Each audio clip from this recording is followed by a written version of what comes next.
Hello everyone. My name is Tanvi Goyal and my child's name is Neet with Tanvi and I'm a first prof MBBS student.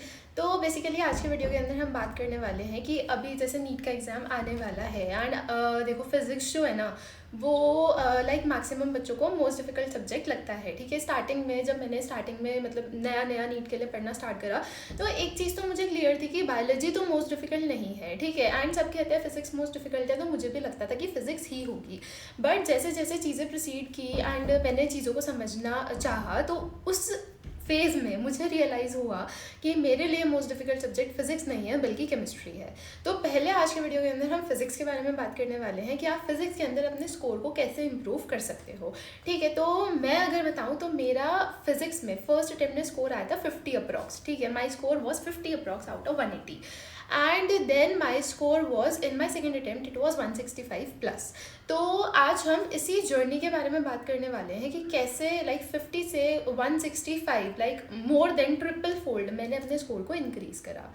तो देखो सबसे पहली चीज़ ये है कि physics से डरने वाली कोई बात नहीं है। चलो ठीक है, सबका अपना अपना फियर होता है, किसी को फिज़िक्स से डर लगता है, किसी को केमिस्ट्री से लगता है एंड हो सकते हैं कुछ लाइक 1-2% लोग तो होंगे जिनको बायोलॉजी से भी लगता होगा। तो सबसे पहली चीज़ ये है कि तुमने चूज़ किया है कि तुम्हें नीट देना है, या इवन इफ अगर किसी ने तुम पे थोपा भी है कि तुम्हें नीट देना है, अब तुम्हें देना तो है ही। एंड नीट के लिए अब तुम्हें पढ़ने पड़ेंगे तीनों सब्जेक्ट्स। ठीक है, फिजिक्स केमिस्ट्री बायो तीनों चीज़ें तुम्हें पढ़नी ही पढ़नी पड़ेगी। तो अब जब पढ़नी ही है तो रो रो के पढ़ने का क्या फ़ायदा। ठीक है, थोड़े एफर्ट्स डाल के डेडिकेटेडली पढ़ो, क्योंकि देखो अगर तुम एक पॉजिटिव एटीट्यूड के साथ पढ़ोगे ना तो हाइयर चांसेस है कि चीज़ें तुम्हें समझ में आए। तो पहले तो ये है कि अपने मन से फिजिक्स का डर निकाल दो। This is the first and the foremost step जो तुम्हें करना पड़ेगा, उसी के बाद तुम कुछ और चीज़ कर पाओगे। तो देखो फिजिक्स में जो चीज़ सबसे ज़्यादा मैटर करती है ना वो करती है तुम्हारे नोट्स। अगर तुमने नोट्स अच्छे बनाए हैं, ठीक है, अगर मैं तुम्हें अपने नोट्स का बताऊं तो मैंने अपनी प्रीवियस वीडियोस के अंदर अपने नोट्स इवन दिखाए भी हैं। ठीक है, एंड कुछ लेक्चर्स के मैंने वन शॉट्स भी बनाए हैं, उसमें भी मैंने अपने नोट्स यूज़ करे हैं।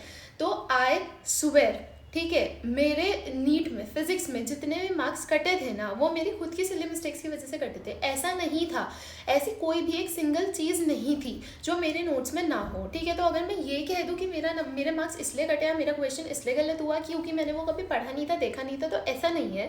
ठीक है, मेरा क्वेश्चन मेरी खुद की सिली मिस्टेक की वजह से गलत हुआ था, but what I am proud of इस कि हर एक चीज़ मेरे नोट्स के अंदर थी। ठीक है, एंड इवन अगर अभी भी जैसे कि अब तो मेरा नीट क्लियर हो गया है, तो अगर कोई भी मतलब मेरे से पापा से या मम्मी से पूछता है कि लाइक हम उसकी बुक्स वगैरह ले ले क्या, तो फिर मैं कहती हूँ कि हाँ ठीक है भाई, बुक्स जिसको भी दिखानी है दिखा दो, बट मेरे नोट्स मेरे हैं। ठीक है, वो मुझसे पूछ में ना किसी को मत दिखाना, क्योंकि भाई I am so proud of my physics and chemistry notes, क्योंकि वही है। देखो तुम बुक्स कितनी भी पढ़ लो, ठीक है, तुम PhD लेवल बुक्स पढ़ लो, बट एट द एंड तुम जिस चीज़ को रिवाइज करोगे वो अपने खुद के नोट्स को ही रिवाइज करोगे, तब तुम इतना स्टॉक ऑफ बुक्स को रिवाइज करने नहीं बैठोगे। तो फिजिक्स में जो सबसे इंपॉर्टेंट चीज़ है वो है अच्छे नोट्स बनाना, अच्छी फॉर्मूला शीट बनाना, क्योंकि देखो मैक्सिमम क्वेश्चन जो है ना फिजिक्स में वो डायरेक्ट फॉर्मूला बेस्ड आते हैं। ठीक है, मतलब तुमने मेरे साथ तो क्या होता था, देखो स्टार्टिंग में मुझे नहीं पता था क्या चीज़ कैसे होती है, तो मैंने सबसे पहले उठाया ना प्रीवियस ईयर क्वेश्चन, और प्रीवियस ईयर क्वेश्चन जब मैंने देखे तो मुझे एक चीज़ तो रियलाइज़ हो गई कि अगर मुझे फॉर्मूलाज आते होंगे ना तो मेरे मैक्सिमम क्वेश्चन सॉल्व हो जाएंगे। तो तुम्हें अगर मेरी बात पे विश्वास नहीं हो रहा है तो तुम उठा के देख लो। ठीक है, कोई भी प्रीवियस ईयर बुक उठा के देख लो एंड उसके अंदर तुम इस चीज़ को खुद भी ऑब्जर्व करोगे कि मैक्सिमम क्वेश्चंस फॉर्मूला से हो जाएंगे। उसके बाद अगर तुम किसी भी कोचिंग में जाते हो, नहीं जाते हो, वेल एंड गुड। ठीक है, अगर तुम्हें कोचिंग में समझ आता है, नहीं समझ आता है, that is also well and good. But अगर तुम कोचिंग जाते हो, ठीक है, या नहीं भी जाते हो, एंड अगर तुम्हें ये है कि भाई तुम क्वेश्चन कहाँ से प्रैक्टिस करो, या फिर कोई ऐसी जगह है जहाँ पे तुम्हें सारे फॉर्मूलाज मिल जाएंगे कि वहाँ से कोई भी फॉर्मूला छूटेगा नहीं, तो तुम किसी भी कोचिंग के मॉड्यूल्स को जो है रेफर कर सकते हो, किसी भी कोचिंग के कर सकते हो, क्योंकि जो मॉड्यूल्स होते हैं ना हर एक कोचिंग के मतलब वो ऑलमोस्ट सेम से ही हो चुके हैं आज के टाइम में। ठीक है, कुछ ऐसे डिफरेंस है नहीं। ठीक है, ये हो सकता है कि कहीं पे प्रिंटिंग एरर वगैरह हो, बाकी तुम किसी भी कोचिंग के मॉड्यूल्स को क्या कर सकते हो, अप्रोच कर सकते हो। मेरा क्या था अप्रोच प्रोसीजर अगर मैं बताऊँ तो मैंने अपने बनाई फॉर्मूला शीट। ठीक है, सबसे पहले तो मैंने NCERT में मुझे जितने भी फॉर्मूलाज दिख रहे थे फिजिक्स के मैंने सारे अपनी फॉर्मूला शीट्स में लिख दिए। उसके बाद फिर मैंने जैसे क्वेश्चन प्रैक्टिस करी, और क्वेश्चन प्रैक्टिस करते टाइम मुझे कोई न्यू फॉर्मूला मिला, बिकॉज NCERT के अंदर सारे मतलब maximum formulas are there, but कुछ कुछ रह जाते हैं। ठीक है, जो जैसे अबव NCERT लेवल होते हैं, तो अगर मान लो क्वेश्चन प्रैक्टिस करते टाइम मुझे कोई नया फॉर्मूला मिला तो मैंने उसको भी उसमें लिख दिया। प्लस मेरे थोड़े स्कूल टाइम के भी मतलब फॉर्मूला शीट्स है जो मैंने 12th में अगेन पास होने के लिए बनाए थे, 11th में पास होने के लिए बनाए थे, तो वो थे, तो उसको भी मैंने मतलब साथ में समअप कर दिया। एंड अगर मान लो कि ऐसा नहीं था कि मतलब फॉर्मूला शीट्स में से फॉर्मूलाज लिखे, जैसे कुछ कुछ होती है ना स्टेटमेंट्स, एक दो एक हर एक चैप्टर की निकल ही जाती है जो तुम्हें समझ में नहीं आती, मैंने उसको भी लिख दिया। जैसे रे ऑप्टिक्स में हो जाती हैं कुछ स्टेटमेंट्स जो तुम्हें थोड़ा माइंड में रखनी पड़ती है, याद रखनी पड़ती है, तो इस तरीके से मतलब मैंने अपनी फॉर्मूला शीट के अंदर ना सब कुछ समअप कर दिया, ठीक है, ताकि मतलब उसमें से कुछ भी छूटे ना। एंड हमेशा मतलब मैं तुम्हें कहूँगी कभी भी तुम फॉर्मूला शीट बना रहे हो ना तो उसमें थोड़ा स्पेस छोड़ा करो, बिकॉज जब तुम क्वेश्चन प्रैक्टिस करोगे ना तो तुम्हारा आधा पेज फॉर्मूला से और भरने वाला है, ठीक है। अब सवाल ये आता है कि इतने सारे फॉर्मूलाज दे दीदी, हम इनको याद कैसे करें। अब मैंने याद करने के लिए क्या किया था, तो देखो एक बार तो मैंने सारे फॉर्मूलाज लिख लिए, उसके बाद फिर याद करने के लिए ना जब मेरा मतलब पूरा हो गया फिजिक्स करके, ठीक है, सारे चैप्टर्स कर लिए, सबके नोट्स बन गए, सबके फॉर्मूला शीट्स, उसके बाद में मैंने क्या किया कि मतलब मेरा ये था कि सबसे पहले मैंने अपनी बायो खत्म करी थी, फिर मैंने फिजिक्स खत्म करी थी, एंड आफ्टर फिजिक्स मेरे को केमिस्ट्री स्टार्ट करनी थी। अब मैंने सोचा मैं चलो केमिस्ट्री तो स्टार्ट कर रही हूँ, बट फिर मैं तो फिजिक्स के सारे फॉर्मूलाज भूल जाऊंगी, तो मैं क्या करती थी कि मतलब जैसे मैंने केमिस्ट्री स्टार्ट की, केमिस्ट्री स्टार्ट करे हुए मेरे को 1 वीक हो गया, तो 1 वीक के बाद फिर वीकेंड पे ना मैंने एक बार अपने फिजिक्स की पूरी फॉर्मूला शीट को रिवाइज कर लिया।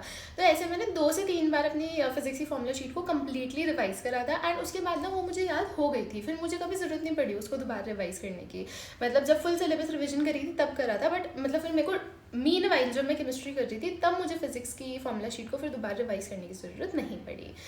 अब जो सारे बच्चे हैं जो फिजिक्स की कैलकुलेशन से डरते हैं, तो उन्हें मैं ये चीज़ कहूँगी कि भाई देखो, ये जो पेपर है तुम्हारा, ये तुम्हारा मेडिकल के लिए हो रहा है, ठीक है, इसमें तुम्हारी कैलकुलेशंस नहीं चेक कर रहे वो लोग कि भाई ये बंदा क्या कितनी जल्दी कितनी कैलकुलेशन कर देता है, कितने पेज भर देता है, नहीं, ठीक है। मैं तुम्हें बोल रही हूँ कि अगर मान लो 10 फिजिक्स की क्वेश्चंस है तो आउट ऑफ 10 ओनली 1 और 2 क्वेश्चंस ऐसे होंगे जिसके अंदर कि तुम्हें एकदम प्रिसाइज या एक्यूरेट कैलकुलेशन बतानी पड़ेगी, ठीक है। बाकी के जो क्वेश्चंस होंगे ना वो ऐसे ही होंगे कि तुमने जैसे एक स्टेप ऑफ डिवीजन किया एंड उसके अंदर ही जो फर्स्ट डिजिट आई उससे तुम्हें पता चल गया आंसर क्या है, या तुम्हें डेसिमल तक जाने की जरूरत ही नहीं पड़ी, उससे पहले ही तुम्हें पता चल गया कि आंसर क्या है, ठीक है। तो जब तुम प्रैक्टिस करोगे, अब हर एक चैप्टर की तुम 100 to 150 क्वेश्चन प्रैक्टिस करने वाले हो इंक्लूडिंग PYQ, तो उसके अंदर तुम्हें कैलकुलेशन की इतनी प्रैक्टिस हो जाएगी, ठीक है। तो कैलकुलेशन के लिए घबराने की कोई ज़रूरत नहीं है। एंड अगर तुम बात करो इसकी कि डिफरेंशिएशन इंटीग्रेशन आता है तो वो एकदम बेसिक लेवल आता है, तुम किसी कोचिंग में हो उसमें तुम्हें पढ़ा देंगे। इनफैक्ट मॉड्यूल्स में भी ना स्टार्टिंग में ऐसा थोड़ा मैथमेटिक्स का पोर्शन दिया रहता है, ठीक है। और बाकी कुछ भी नहीं हो रहा तो कोई भी एकदम ऐसे बेसिक मैथमेटिक्स की वीडियो देख लो यूट्यूब पे, एकदम बेसिक डिफरेंशिएशन या इंटीग्रेशन होती है, ठीक है। तो कैलकुलेशन का ऐसा ही सीन है फिजिक्स के अंदर, तुम्हें बहुत ही डिटेल्ड एकदम कैलकुलेशन में नहीं जाना है। बहुत मतलब मैक्सिमम क्वेश्चन जो होते हैं ना 80-85% क्वेश्चन वो ऐसे ही होता है, तुमने हल्की सी कैलकुलेशन करी एंड मतलब you will get to know the answer. अब तुम एक बात बताओ, अगर ऑप्शन हैं 4, ठीक है, पहला ऑप्शन 2 से शुरू हो रहा है, दूसरा ऑप्शन 3 से शुरू हो रहा है, ठीक है, और मान लो आपका जो तीसरा ऑप्शन है उसमें स्टार्टिंग में 1 आ रहा है और जो फोर्थ ऑप्शन है उसमें स्टार्टिंग में आपको 5 आ रहा है, ठीक है, मतलब आगे और है, जैसे 5 है तो मान लो 500, 5.823 ऐसे करके है, ठीक है। अब तुम यहाँ पे ये देखो कि चारों ऑप्शंस के अंदर जो तुम्हें नंबर दे रखे हैं उनकी स्टार्टिंग डिजिट है डिफरेंट।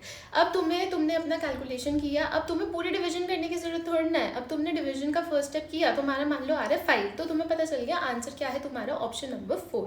तो इस तरीके से मैं कहना चाह रही हूँ कि एकदम डीप एंड डिटेल्ड कैलकुलेशन नहीं करनी पड़ती है तुमको, तो कैलकुलेशन से मत डरो। एंड जब तुम पर चैप्टर 100 to 150 क्वेश्चन प्रैक्टिस कर लोगे तो उसके बाद तो कैलकुलेशन तुम्हारे लिए बहुत ईजी हो जाएंगी, फिर फर्क भी नहीं पड़ने वाला कि तुम्हारे पास मैथ्स थी कि नहीं थी। एंड एक जो चीज़ मैं तुम्हें बोलूँगी वो ये है कि भाई प्रीवियस ईयर क्वेश्चन ज़रूर करना, क्योंकि ये जो चीज़ मैंने हर एक जैसे मेरा जो फिजिक्स का डर खत्म हुआ था ना बेसिकली वो प्रीवियस ईयर क्वेश्चंस को देख के ही खत्म हुआ था, क्योंकि ऐसे कहते थे कि मतलब बहुत डिफिकल्ट फिजिक्स आती है नीट में, बट फिर मैंने ना थोड़े प्रीवियस ईयर क्वेश्चन देखे एंड आई वाज लाइक कि मतलब ठीक है इतना भी डिफिकल्ट नहीं है, बेसिक क्वेश्चन है, ठीक है। तो तुम्हें क्या करना है, प्रीवियस ईयर क्वेश्चन करने ही करने हैं। बताए क्या होता है कि अगर मान लो तुम डायरेक्ट किसी कोचिंग के मॉड्यूल सॉल्व कर रहे हो, ठीक है, और मतलब अगर तुम उनको कर पा रहे हो तो वेल एंड गुड, अगर तुम नहीं कर पा रहे ना तो तुम्हारा क्या होगा, धीरे धीरे ना मोरल डाउन होता रहेगा और तुम पे ऐसा सेल्फ डाउट होने लगेगा कि यार तुमसे तो फिजिक्स हो ही नहीं रही है, तुम्हें तो कुछ समझ आ ही नहीं रहा है। बट एक्चुअल में चीज़ क्या होगी उस टाइम पे कि नहीं तुम्हें चीज़ें समझ आ रही हैं बट एकदम से तुम डिफिकल्ट क्वेश्चंस को नहीं कर पा रहे हो, तो तुम क्या करना, पहले प्रीवियस ईयर क्वेश्चंस को सॉल्व करना, ठीक है। मैं गारंटी से बोल रही हूँ 70 to 80% PYQs तुम्हारे सॉल्व हो जाएंगे। अब उससे क्या है कि तुम्हारा ना थोड़ा कॉन्फिडेंस बिल्डअप होगा। पहला तो इसलिए क्योंकि तुम्हारे क्वेश्चन सॉल्व हो रहे हैं, दूसरा इसलिए कि तुम्हारे वो क्वेश्चन सॉल्व हो रहे हैं जो नीट में पहले आ चुके हैं। ठीक है, तो डायरेक्ट अगर तुमसे नहीं हो रहे क्वेश्चन तो डायरेक्ट मॉड्यूल पे स्किप मत करना, उससे तुम्हारा थोड़ा सेल्फ डाउट हो जाएगा, तुम थोड़े अंडर कॉन्फिडेंट हो जाओगे। ठीक है, पर्सनल एक्सपीरियंस से बोल रही हूँ मैं। तो तुम पहले क्या करो कि तुम प्रीवियस ईयर क्वेश्चन उठाओ, एंड प्रीवियस ईयर क्वेश्चन करने ही करने हैं, हर एक चैप्टर के करने हैं, किसी भी चैप्टर के नहीं छोड़ने हैं। ठीक है, और मतलब मैं यही बोलूँगी कि जो फिज़िक्स है वो टाइम कंज्यूमिंग सब्जेक्ट तो है थोड़ा। ठीक है, क्योंकि तुम्हें समझना पड़ता है, एक भी नंबर तुम्हारा इधर उधर हो गया तो मतलब एग्ज़ाम में ना अपना टाइम मैनेज करके चलना, क्योंकि मैक्सिमम बच्चों का जो सब्जेक्ट छूटता है ना पेपर में, वो फिज़िक्स ही छूटता है। बायो सब कर लेते हैं, केमिस्ट्री भी कर लेते हैं, फिज़िक्स ही छूट जाता है इन द एंड, क्योंकि मैक्सिमम बच्चे अपनी स्ट्रैटेजी वाइज फिज़िक्स को ही लास्ट में अटेम्प्ट करते हैं। सो मेक श्योर कि तुम अपनी चीज़ों को टाइम पे ख़त्म करो, ताकि तुम्हारे फिज़िक्स के आते हुए क्वेश्चन तो एटलीस्ट तुमसे ना छूटें।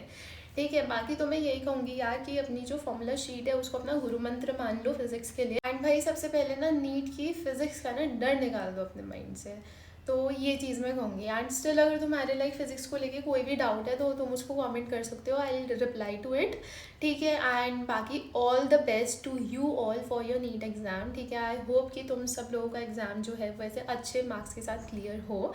एंड रेस्ट तो मैं चलती हूँ। ठीक है, एंड अगर तुम लोगों को वीडियो पसंद आई तो वीडियो को लाइक कर दो और चैनल को सब्सक्राइब कर दो यार, I am here to help you all. ठीक है, और बाकी तो भाई अपने दोस्तों के साथ भी शेयर कर दो जो नीट देने वाले हैं। ठीक है, बाय।